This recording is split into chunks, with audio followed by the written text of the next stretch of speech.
And welcome into the Radio Days edition of Now and Next. This week, got to sit in with my friend Gene Velitis at CKTB in St. Catharines. We welcome back podcaster and investigative journalist Dave Trafford. Good morning, Dave. Hello, Gene. How are you? I'm good this morning. A little chilly, but I think I'll make it. Good to hear. Hey, let's start off on a light note. I understand this is the week that the Toronto Maple Leafs are going to celebrate the life and times of one of its greatest play-by-play announcers, Joe Bowen. Hockey Hall of Fame, right? I mean, and the years that I worked with Joe was just awesome. I mean, I had a career moment, and I've had plenty in this industry, but I got to sit in the broadcast booth with him and Jim Ralph. Get out. The night they closed the Gardens. It was the Leafs and the Chicago Blackhawks. And so, I have all the time in the world for Bowen, and it's great to see that they're going to honor him. He's retiring at the end of this season.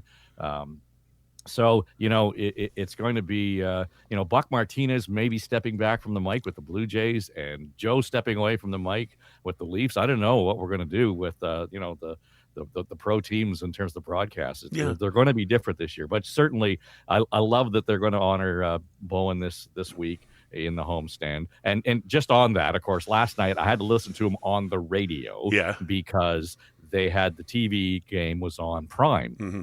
So I'm flipping around and I get into the Prime show. Oh, my sweet, merciful baby Jesus, Gene. The broadcast on that show is the worst. Yeah. It's awful. It makes pro poker tournaments sound exciting. It's awful. Yeah. So just against Bowen, it just really highlights how good he is at what he does. He really is the best. And he's done something like 4,000 and some odd games, right? Oh, yeah. He's more than 40 years in the chair, right? And then before that, he was calling games for the Sudbury Wolves. And so he's been doing it a long time. And we're really going to miss him being in the air chair. Absolutely. Well, a change of subject right now, and I guess I have to do the whoop, whoop, whoop, whoop, whoop, scandal alert, scandal alert. The OPP has confirmed that its anti-rackets branch has launched an official investigation into a company called Get Ahead, a business that received, tens of millions of dollars from the Ford government and the whole skills routine. Oh, Dave. Yeah, this just isn't going away. Now, No. to give a little bit of background here on this, what they had done is they had given this, it's called Keel Digital Services now, I think. And so they had given money to this group years ago, and they just do a normal, audit, and they just try to figure out where the money went, et cetera. That audit triggered a forensic audit because they said there's something squeaky here that we have to deal with. And then the forensic audit said, hey, you know what? You should probably have the OPP look at this. So there's been a series of investigations into the books in this particular company vis-a-vis money coming from the province. And here's the problem. First, the Skills Development Fund has just been an S show for the labor minister, right? I mean, it's just been a nightmare. And here's the problem. On the surface of it, it's a really good program. It's what we need to develop skills and skilled trade skills and so on, particularly among our youth. I've seen, I'm sure you've seen on Facebook and social media lately, all the conversation. Do you encourage kids to go into journalism or be a plumber? Well, guess what? We need skilled trades. And so the program in and of itself is really valuable. The issue is, and the Auditor General has brought this up, there seems to be a complete, it's all about favoritism. It's all about who in the government in terms of how you are getting the funds. So this has been on the front burner for months, literally, at Queen's Park. David Piccini, the labor minister, has been taking the blows. The premier doesn't seem to be ready to fire him at any point or kind of reset at any point. Now, this might happen. The House is going to rise in the next few days. So the long winter might see a change in that ministry. But now that we've got the OPP involved, it's at a real rolling boil. So what's going to happen with this fund? What's going to happen with this minister? It might not be all that happy a Christmas for Minister Pacino. Yeah. Well, in fairness, for a little bit of balance here, the CEO of Keel Digital, the parent company of this other organization called Get Ahead, says it has complied with all laws and contract obligations. So we'll put that out there.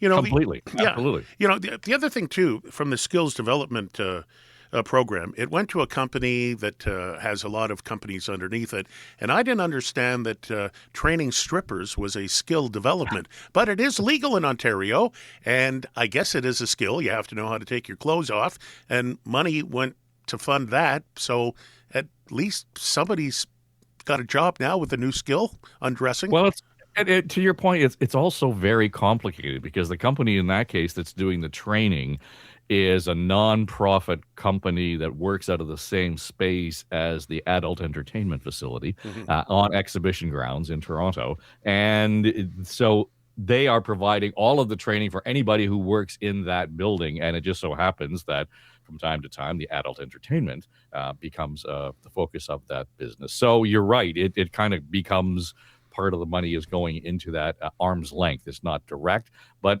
you know what? We on the podcast, we've been talking about this a lot on the Ledge, and Tim Hudak, former leader of the opposition and leader of the Tory party, his wife, Deb Hutton, advised a couple of premiers in this province, and her attitude always has been to say, if it's still on the front page 24 hours later, you need to reset the conversation and reset the agenda. And for whatever reason, the Ford government has not done that. So, they're going to wait this out. They're going to see how it plays out. But I can't see, all the memes in the next election campaign that are going to come out of this in terms of how the opposition is going to be able to attack the Ford government. They're giving them fodder right now for the next election. Yeah, well, I was reminded this morning by a friend here at the radio station that, the Ford government, he's almost the Teflon Doug in a way. Yeah. He's won 3 elections in a row. The last premier to do that was Klein out in Alberta years and years ago. It just seems like nothing can stick to the Ford family. Yeah, no, you're right. It's with everything that's gone on. I mean, the guy still got an approval rating that's pushing, close to 50% some days, depending on who's asking the question. And that's remarkable. I mean, even today, where the health minister's coming out and saying, by the way, Gene, if you want to have your knee or your hip done, we're going to open up private clinics to make sure you don't have to have the long waits anymore. Mm-hmm. And for all of the angst and hand-wringing around, oh my God, it's privatization. You know what? There's a lot of folks our age are going to say, yep, put me in that line because I want to be there to make sure that I'm mobile in my elder years. And I don't have to pay anything for it. It's still my OPP card and all those sorts of things. So he's ringing these populist bells that really resonate with people, despite all of the stuff that's coming out from the Auditor General and the scandal with skills development and so on. So you got to give the guy credit. Mm-hmm. You know who else I'm giving credit to is the NDP leader, Stiles, down at Queen's Park. I'm pretty impressed with her. Are you? Toot toot, all aboard. Did you heard her clip last year? Yeah, she's really good at making sure that the headlines get back into the media the next day after question period, because as you know, it's question period, not answer period. So she's making the most of it at the park for sure. But even there, with a leaderless Liberal Party at Queen's Park, she's still dragged down on the polls. I mean, so they don't seem to be able to make any headway or traction in terms of the opportunity that they've got. Yeah. Adam Zivo, who is an investigative journalist and comes on with me at 10:40 in the morning, he's part of an even though he spends a lot of time in Ukraine and Israel, he's part of an organization here in Ontario that want the Ford government to be more conservative. And what they contend is he's kind of like, a little liberal on this, a little conservative on this. They want more conservative focus. I don't see that happening with Doug Ford. I think he's a Tory in name, but a populist in delivery. Completely. It's the Doug Ford Conservative Party. And I don't say that to be dismissive or derisive. The fact of the matter is the guy knows how to win. He's put everything on the table. We see what's going on. Now, he is actually, taxing my great grandchildren at this point. It's the highest spending provincial government in history. And Kathleen Wynne, former Premier of Ontario, on the podcast with us, and she's quite happy to have that moniker pushed off of her desk and over to Doug Ford. And it's not funny. Right? I mean, at the end of, you talk about the $1 billion a week that we spend in terms of servicing debt, et cetera, in this country. A lot of that is happening at Queen's Park, and it's the highest spending government. And he will come back to you and say, Gene, I've lowered your taxes, I've cut these fees and everything else. That, in effect, is a tax increase if you think about it, because it just drives costs up, right? Exactly. All right, podcaster and journalist Dave Trafford is with us. We're going to take a really, really quick break. Speaking of money and the Ford government, we're going to go over the Provincial Auditor General's report and talk about some interesting findings here. I also want to get Dave's take on what's happening up in the House of Commons in Ottawa this afternoon. Shelley Spence, the Ontario Auditor General, was out with her report. And man, oh man, oh man, oh man. As Bugs Bunny would say, what's up, Doc? Ontario is not properly overseeing doctors' billings. This is really incredible what's happening. More than 100 doctors in each of the last 3 years submitted claims for working all 366 days a year. Yeah, 366. That should have been flagged. The auditor said numerous physicians also billed for services provided to more than 500 patients a day. They did conduct an audit on some post-payments, including one case that identified nearly $1.4 million in overpayments to a doctor billing more than 24 hours a day, 98 times over 2 years, including one day where they billed 114 hours of service, and they crammed that into a 24-hour day. My dad was a doctor. I trust doctors. Not anymore. What a mess. Yeah, and I think that's the problem. People jump to that conclusion that the doctor is the problem here. And I'm not sure that that's the case, because if you look at the mechanism around billings for physicians, there's no real there in terms of guidelines or guardrails. So there's nobody overseeing how do we actually do this. I was talking to Tim Hudak about this last week, and Tim points out that the coding language that they use is COBOL. And it's basically a prehistoric language in terms of computing. Yeah. So that's just how old this system is, first of all. But there's no accountability in terms of how the numbers and the hours are actually accounted for. So here's the question. Does that mean that at the end of the month, somebody in the office is, just piling up all of those numbers and it looks like it's all in one day? Is it a number of nurse practitioners and doctors in the clinic who are all putting it all in the same pot at the same time? That's how it looks like 366 days a year. So there's all these things in place and nobody knows, because there's nothing in there that says this is how they're going to do it. So, a couple of things. They need to severely look at how that mechanism works in terms of the billing services and, how do we account for it. But one of the guys I was talking to last week, Gene, the idea is why isn't the patient involved in this? And the guy came to clean my furnace last week. I had to look at the bill and he said, I did this, I put a new filter in, we did this and this and this, checked them all off. And then I signed it. Then I paid him.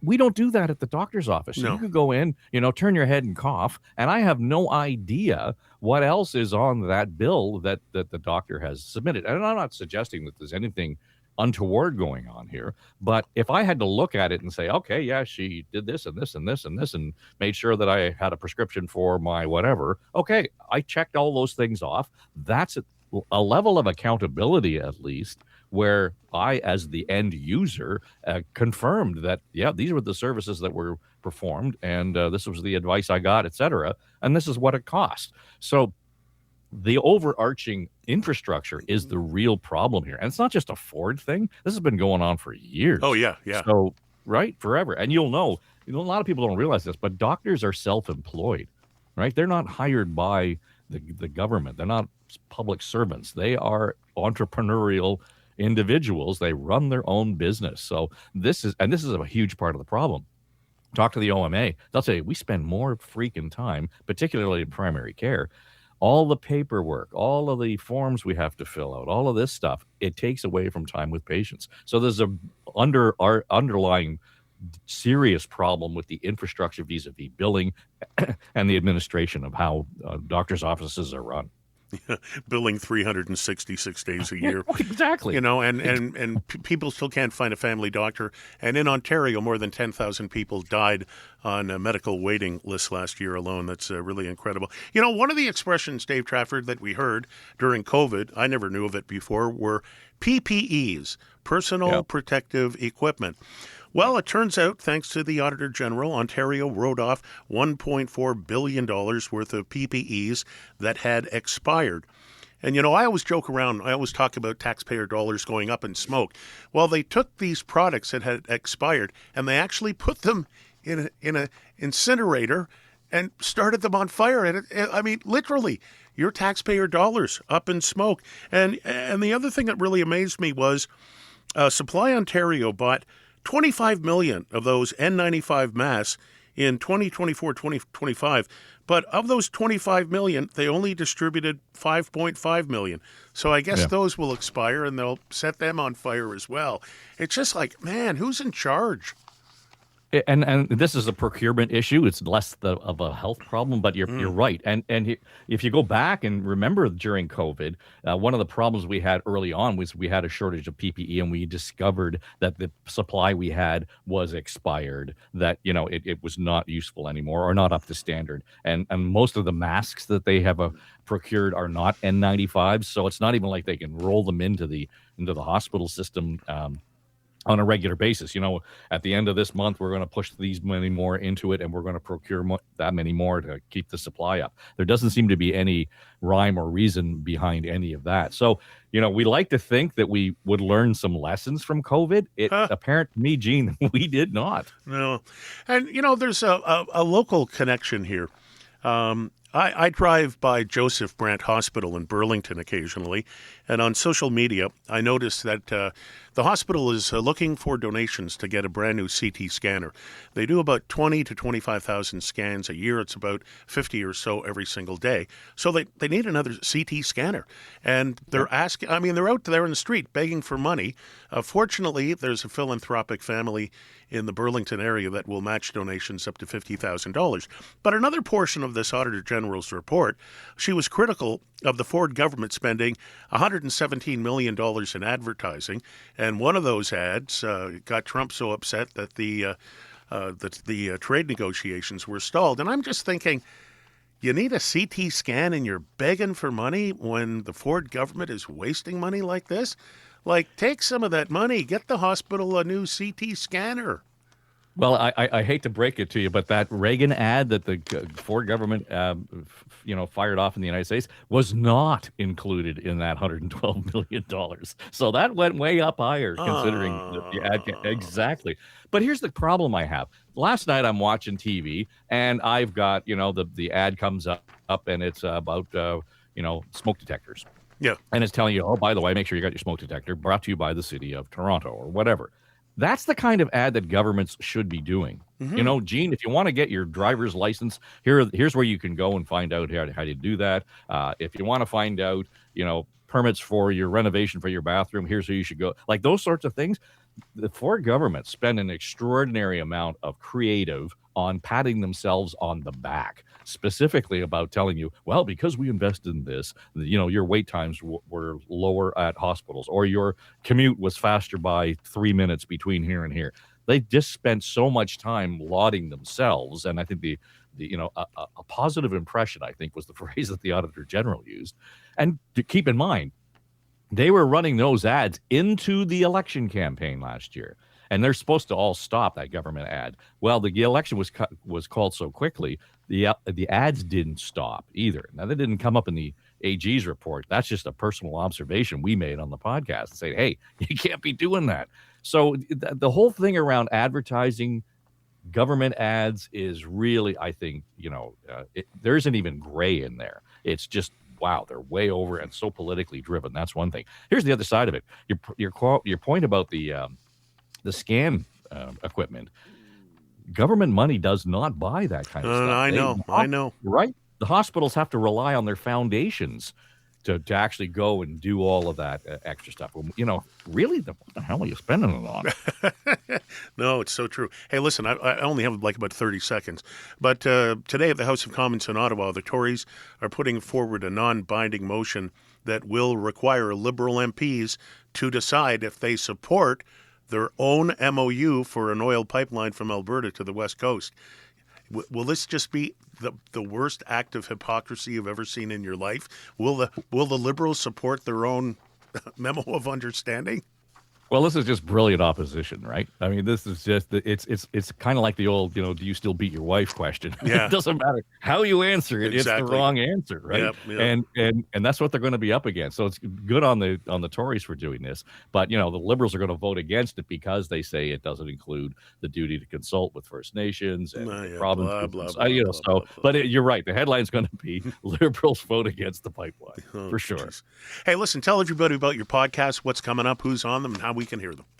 On the Ledge, your Ontario Politics podcast. Kathleen Wynne, Tim Hudak, John Wright, Keith Leslie round out the table.